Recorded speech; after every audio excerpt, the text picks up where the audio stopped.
درود رفقای گلم، امیدوارم که همه چی براتون عالی باشه و مجلسی و شیک حالشو برده باشین. تا الان امروز اومدم یه ویدیو خفن براتون بذارم برای مشکل کرک برنامه‌های ادوبی. ممنون میشم لایک کنین، کامنت بذارین، سابسکرایب کنین، زنگوله رو هم فعال کنین که هر موقع ویدیو جدید میذارم اعلانش براتون بیاد و ببینید و کیف کنین. بریم سراغ ویدیو. آقا جدیدن شرکت ادوبی داره تمام برنامه‌های ادوبی رو که کرک شده است که از اینترنت دانلود میکنید و حالا کرکی استفاده میکنید و داره از کار میندازه.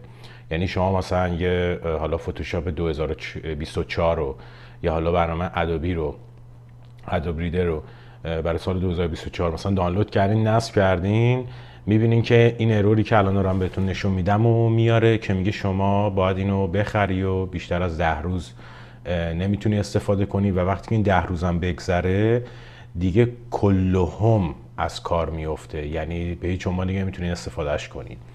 و وقتی که شما میان حالا یه برنامه ادوبی قدیمی یا حالا جدیدتر رو نصب میکنین، باز وقتی که وصل میشین به اینترنت میبینین که این ارور رو بهتون میده و کلافه کننده است و الان چند وقتی این داستان شروع شده.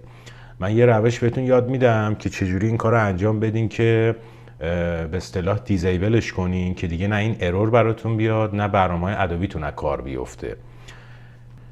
بچه اول این جمله که اینجا نوشتم Windows Defender Firewall with Advanced Security رو تو این سرچ ویندوزتون سرچ میکنین، همچین آیتمی میاد.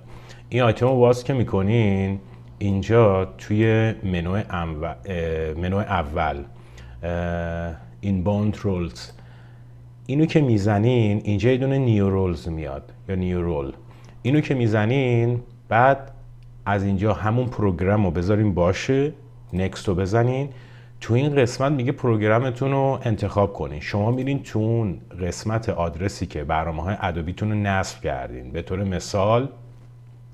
مثلا من اینجا تو این پوشه درایو سی که اتوماتیک وار ویندوز نصب میشه برنامه‌های ادوبی رو خودکار اینجا نصب میکنه.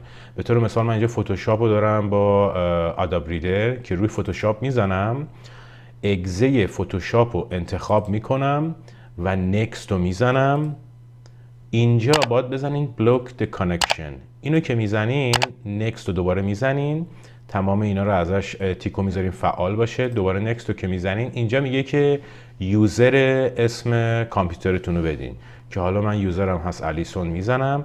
فینیشو که میزنم این خودکار اینجا رو میگیره دیزیبل میکنه، یعنی یکی از برنامه‌های ادوبیتون رو اینجا که فتوشاپ بود و من دیزیبل کردم. دقیقاً همین کار رو شما باید توی آوتباوند رولز قشنگ اینجا رو هم کلیک کنیم، دوباره نیو رول رو بزنین، همون کاری که اونجا انجام دادیم و دوباره برای برنامه فتوشاپ انجام میدیم. پروگرام رو انتخاب میکنیم.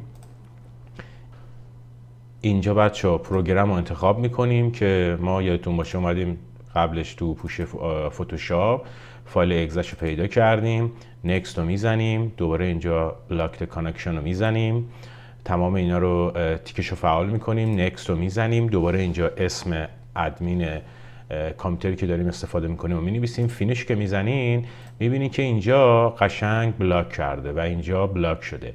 همین روش رو برای برنامه شما میدونین افتر افکت، برنامه ادوب پرمیر، ادوب ریدر، تمام برنامه‌های ادوبی انجام بدین که قشنگ جلوی این به اصطلاح که قفل میکنه کرکتون رو و میگه تا 10 روز بعد بیشتر نمیتونه استفاده کنید و بگیرین و لذت ببرین و با ادامه کار کردن با برنامه‌هایی که کرکی هست و دیگه مشکلی نداریم. دمتون گرم تا آخر ویدیو بودین.